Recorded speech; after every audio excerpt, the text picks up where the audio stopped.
नमस्कार मेरे प्यारे बच्चों। चुनावी माहौल है और कहीं ना कहीं बिहार स्वास्थ्य विभाग पैरामेडिकल के हर पदों पर भर्तियां निकाल चुकी है और अब हमारे ऐसे छात्र जिन्होंने जीएनएम पास आउट कर लिया है, बीएससी नर्सिंग पास आउट कर लिया है या एएनएम पास आउट कर लिया है, वो बच्चे अब अपनी बहाली का इंतजार कर रहे हैं, यानी वैकेंसी का इंतजार कर रहे हैं। तो फाइनली यहाँ पे आप लोगों के लिए भी एक बहुत ही अच्छी अपडेट लेकर आए हैं।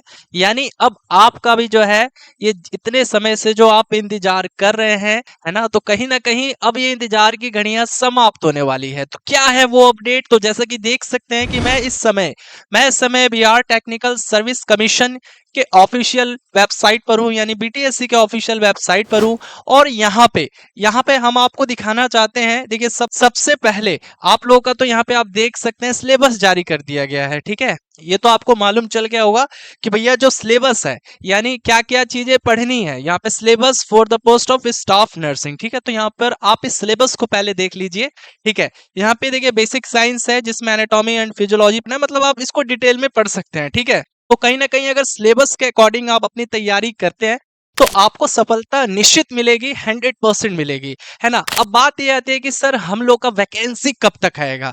तो देखिए यहाँ पे अभी पैरामेडिकल के पदों पर जितनी भी भर्तियां निकली थी, जितनी भी बहाली निकली थी, है ना, सबका एग्जामिनेशन डेट भी जारी कर दिया गया है ना। तो अभी मैं आपको दिखाना चाहूंगा यहाँ पे देखिए। तो अब सबसे पहले हमको आ जाना है इंपॉर्टेंट नोटिस पर। ठीक है, तो जैसे ही हमने इंपॉर्टेंट नोटिस पर क्लिक किया तो यहाँ पे हम आपको बताना चाहेंगे। ठीक है, यहाँ पे देखिए इंपॉर्टेंट नोटिस जो है निकाला गया है, यानी जितनी भी भर्तियां आई थी, ठीक है, जितनी भी भर्ती आई थी, चाहे वो डेंटिस्ट की हो, फार्मासिस्ट की हो, ड्रेसर की हो या फिर चिकित्सा पदाधिकारी की हो, सबका तो वैकेंसी भी निकाल दिया गया और कहीं ना कहीं एग्जाम डेट भी जारी कर दिया गया है। ठीक है, एग्जाम डेट भी जारी कर दिया गया है।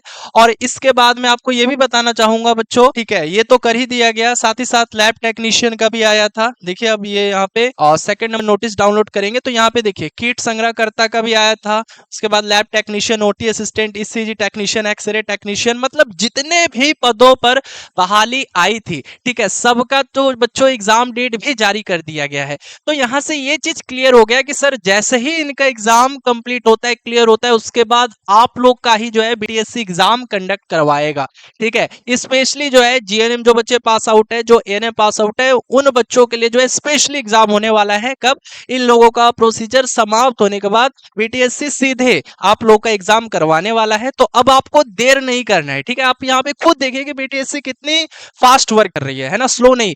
अभी तुरंत हाल ही फिलहाल जो है वैकेंसी आया, उसके बाद सीधी जो है मतलब विद इन 1 वीक, 1 वीक में जो है इन्होंने एग्जाम का नोटिस भी दे दिया कि भैया ये किट संग्रहकर्ता का इस दिन होगा, लैब टेक्नीशियन का, ओटी असिस्टेंट का इस दिन एग्जाम होगा। तो अब आप भी जो है कमर कस लीजिए, क्योंकि अगर आपका भी एग्जाम फॉर्म आता है, ठीक है, और आएगा ही, अगर आपका भी आता है तो आपको ज्यादा समय नहीं मिलने वाला है। मान के चलिए 1 से 1.5 महीना आपको भी मिलेगा। ठीक है, तो अभी से जो है तैयारी शुरू कर दीजिए। इसके लिए आप हमारे संघर्ष बैच को परचेस कर सकते हैं। अपनी तैयारी में 4 चांद लगाना चाहते हैं, बिल्कुल बेसिक से पढ़ना चाहते हैं, स्पेशली हर एक एक्सपीरियंस टीचर से पढ़ना चाहते हैं, हमारे पास आप देख सकते हैं वेल क्वालिफाइड टीचर्स है। यूट्यूब पे भी आप क्लास कर रहे होंगे, नर्सिंग एकेडमी पे भी चलता है, स्टडी विद रितेश पे भी चलता है। ठीक है, और डॉक्टरेट लेवल के टीचर है जो आपको पढ़ाएंगे। ठीक है, तो हमारे बैच में आप जो है एनरोलमेंट ले लीजिए, एडमिशन ले लीजिए। यहाँ पे आपको फुल सब्जेक्ट पढ़ाया जाएगा, जो भी आपका सिलेबस हो, चाहे आपने एएनएम पास आउट किया है, जीएनएम पास आउट किया है। ठीक है, दोनों कोर्सेज के लिए बैचेज है, संघर्ष बैच। ठीक है, तो इसके लिए क्या करना है, सबसे पहले स्टडी विद रितेश आपको इंस्टॉल करना है, नाम नंबर रजिस्टर करना है, पेड कोर्स में जाना है और संघर्ष बैच को बाई कर लेना है। और कोर्स से रिलेटेड किसी भी जानकारी के लिए आप इस दिए गए नंबर पे हमें कॉल भी कर सकते हैं। धन्यवाद।